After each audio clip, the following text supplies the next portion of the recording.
All right, welcome to the call, NICU dads who are going to be watching the recording. I have on the call with me Dale Heintz, a NICU dad who has been kind enough to give us his time and talk about the NICU experience.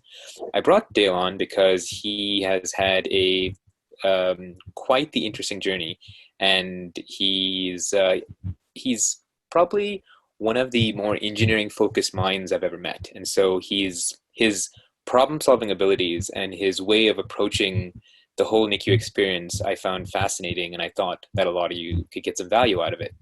So, Dale, welcome. Thanks for being on. And tell us a little bit about yourself. Well, I'm a proud father of a 23 weeker, 1 pound, 3 ounce baby girl, Vienna Heintz, and yeah, we're very lucky that she's alive and doing so well. We had quite the stay in the hospital. Um, she spent about 5 months in the NICU and about 4 more months in special care units and PICUs after that. And then about another month almost in different hospitals across the country for various surgeries in Edmonton and Vancouver. And so we've had quite the journey. Um, we were at one point told we were going to have a 2.5 year hospital stay and potentially require a tracheostomy as well. They even brought up palliative care a couple times and called us in a couple times to say goodbye. There was some serious blood clots and some infections that happened at the same time, and so we've had some really close calls and some tough times for sure. And for sure, our mental health has been tested many times, many weeks in a row. I think we've spent about 300 days in the hospital over the last 485, um, 283 in a row, and then some extra for surgery. So I know how hard this is and how taxing it is. And I could only imagine having to do it during a pandemic when the visiting rights are even harder. Um, so I just wanted to kind of share some of the tips that, that I use to get through and manage stress. And hopefully it helps at least one family, because I mean, you guys are carrying heavy loads, and it takes a village to raise a child, but it takes a whole city to raise a preemie. And just want to extend any support that we can out to other families going through this miraculous, but at the same time extremely challenging time. So yeah. How did we get through um, 13 surgeries and 7 anesthesias and over 500 needles and 5 months of life support and all these flights and ambulances to different surgeries? And how did we come home after 9 months when we were told we were going to be there for up to 2.5 years before we ever left the first time? Well, it, I won't lie, there it wasn't all easy, and it wasn't all me. There was a lot of people involved, um, a lot of family, a lot of prayer circles, lots of research, lots of great nurses. Um, it was a collective effort, but yeah. Regarding mental health, pretty much comes down to like your thought management, your belief management, time management, and then there's physiological aspect to it too. So, um, little bit of science. I mean, it's affected by everything down to diet and nutrition and exercise and sleep. So,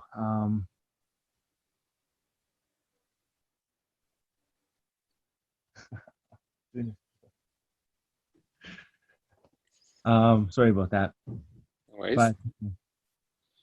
But yeah, so you know, it's been extra important for us to keep a control of our stress because we're expecting again. And you know, they told us it was incompetent cervix the first time, which we didn't really believe. Our doctor didn't really believe. Um, we were 23 weeks last time. We're already 31 weeks right now and counting, and doing really good. And I mean, I know how fast things can change. I'm sure you guys all know. You could be at a routine doctor appointment. Next thing you know, you're in an ambulance and you're on strict bed rest. But I think it's all the more reason to just, you know, a lot of these things are fundamental and common sense, but it might, if it helps just to hear them again, and you know, for me, I know they helped a lot. When I violated these principles, we got sick. We got sick quick. Um, there was at one point we stayed 6 weeks in a row at the hospital, and you know, you're not sleeping on proper beds. You're out of your element. Like your whole routine changes. We were pumping milk almost 2,000 times in a row, like 1,600 times, delivering them fresh around the clock without them even letting them hit the freezer or fridge. And trying to, like, doctors were doing 24-hour shifts, and I see them around the clock. And we were both joking because, like, when do we sleep? And for sure, there was times where I burnt myself out and I got a little bit sick. And so I started trying a little bit harder, taking care of myself better, and made a huge difference for sure. Like we got army blackout fabric for all the windows that were in the room where we sleep, and covered all the little sources of light pollution, and then improved our air quality. Got air purifiers, top quality water, organic fruits and vegetables, and you know, we started noticing that we stopped getting sick. I don't think anyone in the house has been sick for since last year sometime, and you know, it makes a big difference, these small things. So um, yeah, diet and nutrition, I think is important to not overlook. If you're not getting exercise, then sleeping in darkness helps release growth hormone, helps you rejuvenate. I invested in went from sleeping on benches and in chairs and floors and just the worst beds possible to when we started staying at home again, got a top of the line king size bed and a queen size memory foam in the other bedroom in the nursery.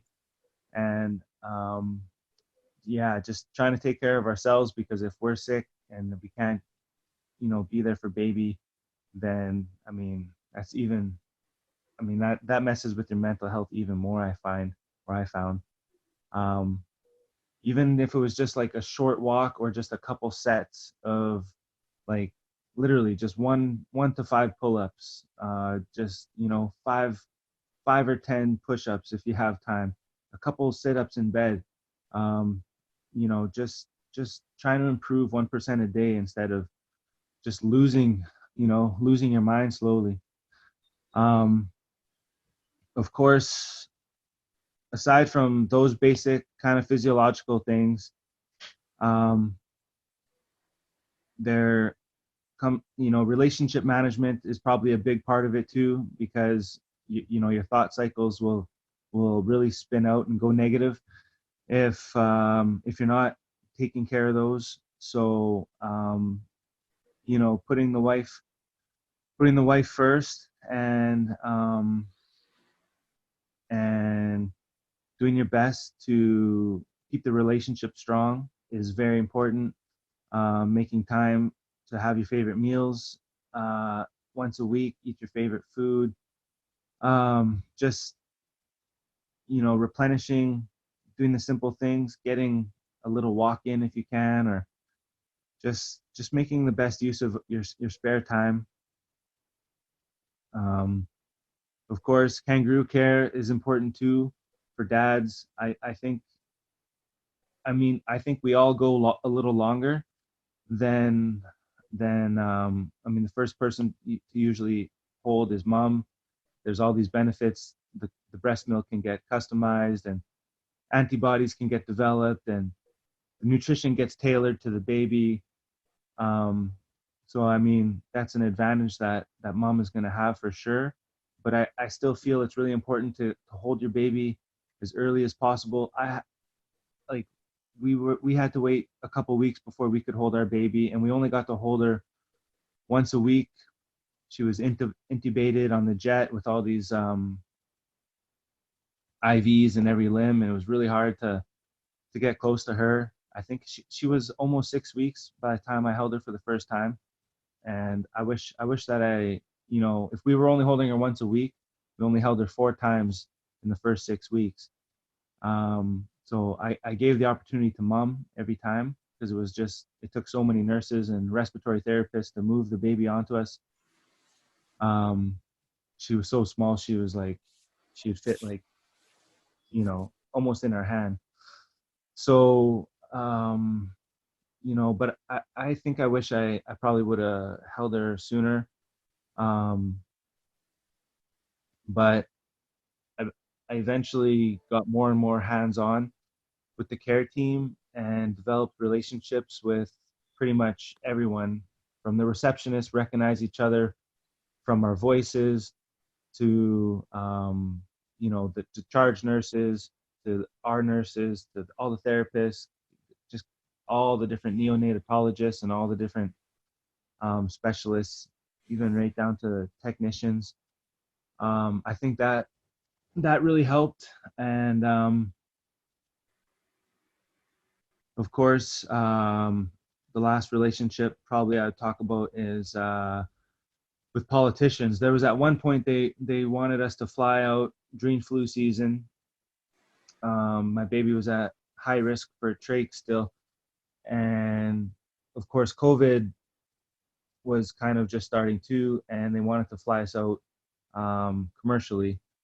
And we ended up writing a letter to the MLA and sent it to the Minister of Health, and then we got the Minister of Transportation and Patient Services involved, and we got a private jet lined up for our travels.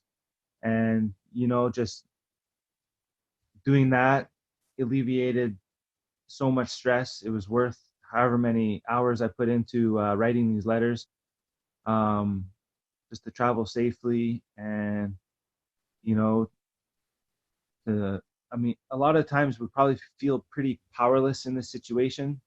I just want to remind you guys that we are huge parts of our care team, and technically we have every right to have a leadership role on this care team, especially as we become the constant in our baby's life.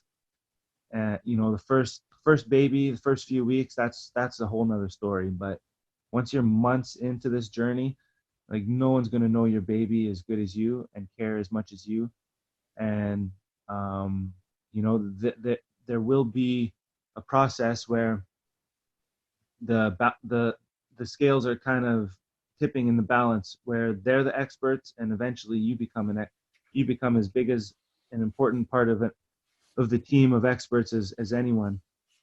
And so I don't know how many times we caught different mistakes, the wrong formula, the wrong amount being fed. Just I won't get into all the mistakes, but I think I think it's important that we give ourselves permission to grow on this journey, and it's not a constant thing. I think our roles can start smaller and then just get bigger and bigger and bigger and bigger and bigger.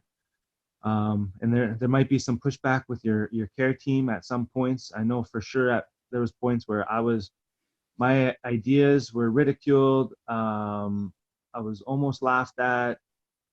I was told I read too much, and where did I get some of my information from? And then I come up with the same journals and papers and um, foundations that they're getting their own information from, and eventually ideas that were ridiculed were accepted as things to try before going to the trach. And I think we honestly saved our baby from getting a trach, and did it without long-term steroids, without absolute minimum um, dexamethasone, and just with you know we just exhausted the options that we wanted to first. And we went, there was a process in getting that done, but eventually we became empowered in the process. And people started calling us like the experts. People, like our own medical team, we just got back from Edmonton for open heart surgery like 2 weeks ago, and some of our nurses were asking if we were nurses. So like these are huge compliments in the end, after you've been ridiculed and insulted, and you feel like you can't, you can't do as much as you want, but you just keep trying and you keep trying, and the breakthroughs do come. And yeah, other things that would help the mental health for me would be just doing certain things that replenish, that I enjoy, things that replenish the willpower.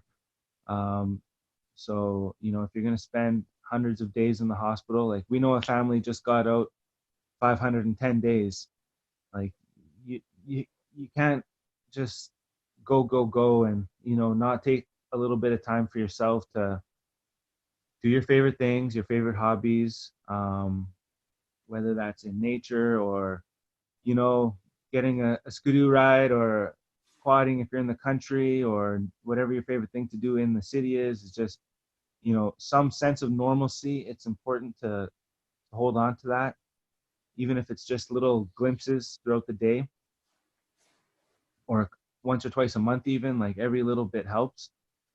And then I talked a little bit about this,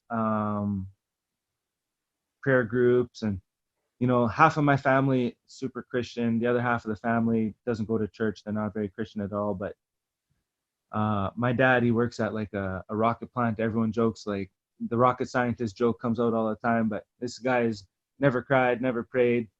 When he was in the labor room right before baby started to come out, he was crying, he was praying.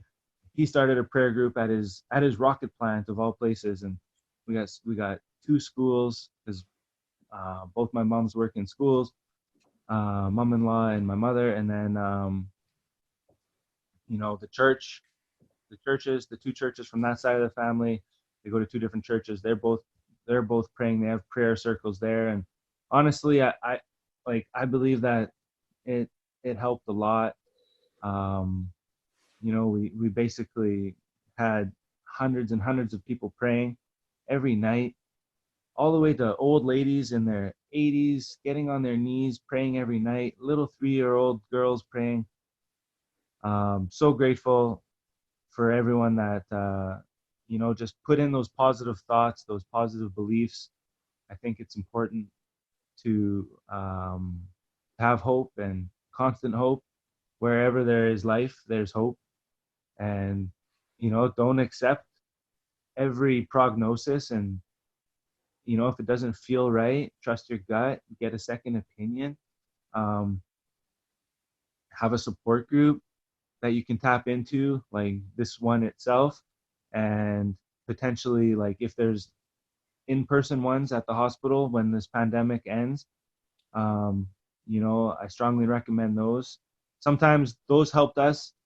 I avoided going to those for the longest time, and then I went, and there was free pizza.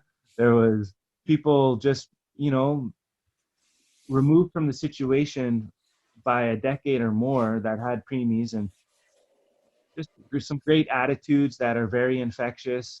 You know, we were always stressed about our baby self-extubating, and they were always joking about it at our support group. And you know, make those nurses work harder, get those RTs to panic. Like, good for you, baby. Just those types of thoughts and those types of attitude, like paradigm shifts, really helped us. You know, just not stress about that. If that we actually went from being afraid it would happen to like, hey, go ahead, go ahead, you know, make them make it happen. Um, so support groups have actually been really helpful. Having a group of friends that understand, and family, it's priceless. Um, I think it's important to vent, and then and not always to, you know, not always to your significant other.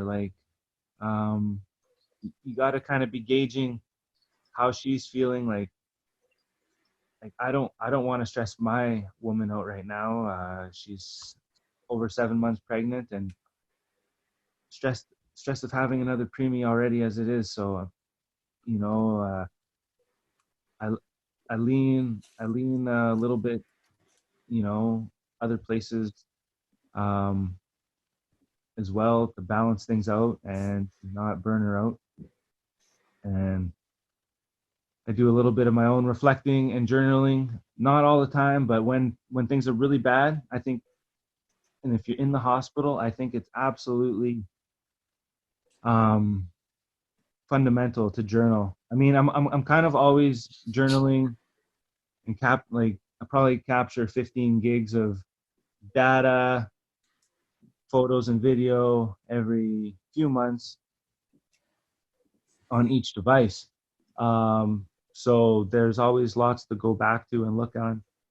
But when times are really bad or things get dicey, you know, I literally journal everything when we're going in for a surgery. Um, if you can. I didn't do so much for this last heart surgery, but things were going super, super, super good, and the care team wasn't making mistakes. When we went to Vancouver, it was another story. They were making so many mistakes. You know, baby was puking and retching and being pinned down, and it was really hard to see. And I really had to step up and correct all these mistakes. And you know, so it's very, very important, I think, to journal more and more the worse things are, just in case. And you know, sometimes it led to being able to recall things really well and just get respected in a meeting with management, and you know, change a policy so nurse students weren't allowed to feed babies in the special care unit anymore in our hospital here, and they need to be supervised now because they were making too many mistakes. And you know, so I used my system. I was really mad. I was borderline swearing, um, thinking of suing. Go talk to some family, rational. Go talk to my dad. The rocket guy calms me down. You know, he deals with lots of problems at his work. He's president of the union, and so he just helped me kind of articulate things in a way that, you know, will keep the relationship strong at the hospital. Because if you're burning bridges there, you're going to lose your power. To help enforce changes, they'll write you off as a kook or a hothead, and you will have no sway. So, I mean, I would always dress up for all my meetings and all for rounds. I put dress shirts on, clean shave, maybe a goatee, kind of just dress and act like doctors do around there. So I get treated like that. And I think, you know, I think eventually people see that and they treat you differently. Some of the neonatologists that I had in the beginning that were ridiculing me, saying, "Oh, you read too much," or whatever. Then I'm there with my journal and my pen, and they're saying, "Oh, don't mess up. Like, he's journaling. He knows what he's doing." All these comments like this. So I really think that, um, if I go in at 4 in the morning to deliver milk, yeah, maybe I'm in my sweatsuit, jog to the hospital, drop off the milk, you know. But when I'm there for 9 in the morning rounds, dress shirt every time, um, clean shave. I kind of look at the main doctors around there and try and make myself look like them. And I even had one of the outfits, the full scrubs one time. I got in trouble for that though. So don't don't do that. Got really mad. Yeah. But yeah. So I think appearances can literally help with you know just with self confidence and with how other people see you and treat you. I think the more empowered we are in this process, um, the better we can advocate for our babies. And so I think that's important, whether you're in the hospital or if you're discharged, you still have relationships and follow up with all your specialists, heart doctors, lung doctors, etc. So, um, and then, yeah, like, I mean, I know, like, guys, we're tough, but at the same time, like, we carry a lot on our shoulders. I think it's important to tap into all the resources that you can. I mean, I think when I was going to the hotel directly to pay for hotel stays at the hospital, it was like they'd knock maybe $18 off for a medical rate. So instead of 180, it's like 160, 162. But if I go to Ronald McDonald House and I ask them, and then I get my nurse to fax over a referral, I was getting the hotels for $80, you know? And then I find, Ronald McDonald House that I could stay at for free, or the room in the hospital is free. The Ronald McDonald House, a couple blocks away or whatever, $10, $12 a night. Started tapping into, you know, had a nicer place, but farther. It just allowed us to walk that milk over fresh, stay super close. So ended up tapping into every single resource possible, and just to check them out, even you know when things were not that bad, you know, just check, just flip stones, chase down leads. You just never know when you're going to want to be able to tap into some of these things. I mean, that's what I would tell a, a younger version of me that was just about to go through this journey, because I probably made it harder on myself than I had to, because you just don't know what you don't know, right? So, like, for all you know, someone around the Ronald McDonald House in Vancouver is like a $35 million mansion with basketball courts and 10 different rooftop gardens, and you know sleeping on a bench, um, beside the baby. And I could have had this mansion that we were kind of rejuvenating ourselves in every day. I mean, that's a whole nother story. But yeah, I literally even had rankings of my nurses. I'd rank the nurses based on a myriad of factors, like how much my baby likes them, how loud they are, how gentle they are. Um, if they're super, my baby has sensitive hearing. So if they were, smokers with super raspy voices, super loud laughs, super rough, these are all things that I kind of, we probably had over 1,000 nurses now, over 100 doctors between all the different units. But every unit, we'd rank all our nurses and kind of have feedback session with, you know between mom and I, and figure out what we liked, who we liked more. And then and then if we had one of our favorite nurses, and we have other more of our favorite nurses all in the same pod working together, so they're covering our main nurse if they're on break, then we'd be like, okay, well, it's a good time to go for dinner, get some laundry done, catch up on something. Developing relationships with the charge nurses, like I was saying, all those things I think, um, helped.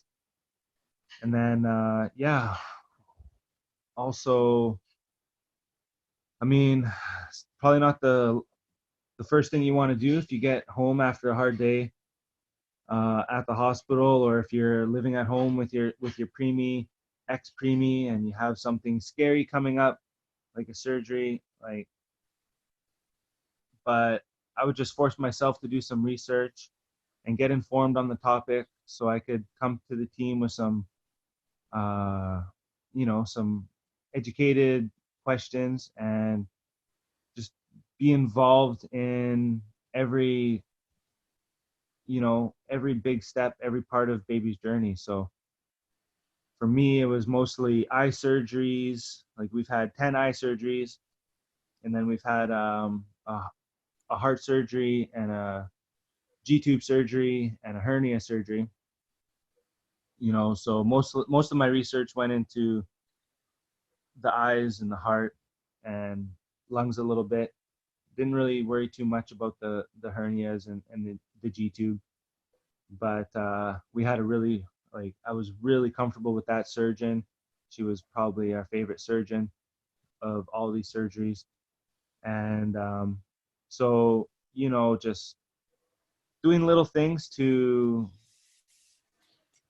like, if you're going to have to face a problem, if you have a problem that you're going to have to conquer, it doesn't get any any smaller if you don't just face it head on.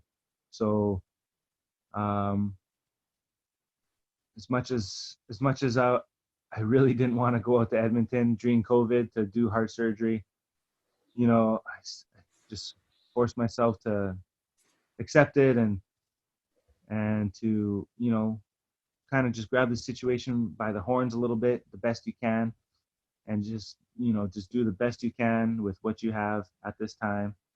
And that's pretty much the name of the game. And just trying to interrupt those patterns. If you're feeling you're going down a negative thought, you know, process, that's just going to spiral into more negative thoughts and deeper negative thoughts. So, um, you know, for me, I have a rum collection, and I had to like well, I basically drank it and didn't replace it. Um, but I paced myself. I drank it much slower. I was taking days off. I used to probably drink two rums every day. Um, but now I try and just drink nice rum a couple days a week, and just do these things that will get you back in a positive upward spiral, positive cycle. Positive thoughts will attract more positive thoughts. Just one day at a time. You know, Even if you have part of a bad day, don't write off the whole day as bad. There are no bad days. Every day, every day alive, every day above ground, every day that our babies are alive is a blessing. And so we just got to remember that, and you know, take a couple minutes to just think about the things that you're grateful for. Take a deep breath. That'll instantly lower your blood pressure and your heart rate, and just take care take care of yourselves, and you know um, stick together. And Dion and I are here for you guys. I'm happy to do any mentoring. I was thinking I'm happy to do mentoring for anyone in this group. If there's anything I can help with, lend my experiences to assist in any way. More than happy. And yeah, just don't be shy, and yeah, respect, like, what you guys have done and what you're doing. And you know um, you guys are like heroes, and your kids are heroes. And I think going through these hard times is only going to make us happier every day, on a deeper level, longer. And we just got to keep things in perspective, as challenging as it is. And yeah, you got lots of tools in your tool belt, and just don't be afraid to use lots of tools, even just for minutes, seconds a day. It all helps, and you know we're gonna stay sane and gonna do this. We're in this together. There Yeah. are now more than 500 members in the NICU Dads group, and I think it's one of the biggest groups on Facebook. So uh, it's like the place to go to for NICU Dads.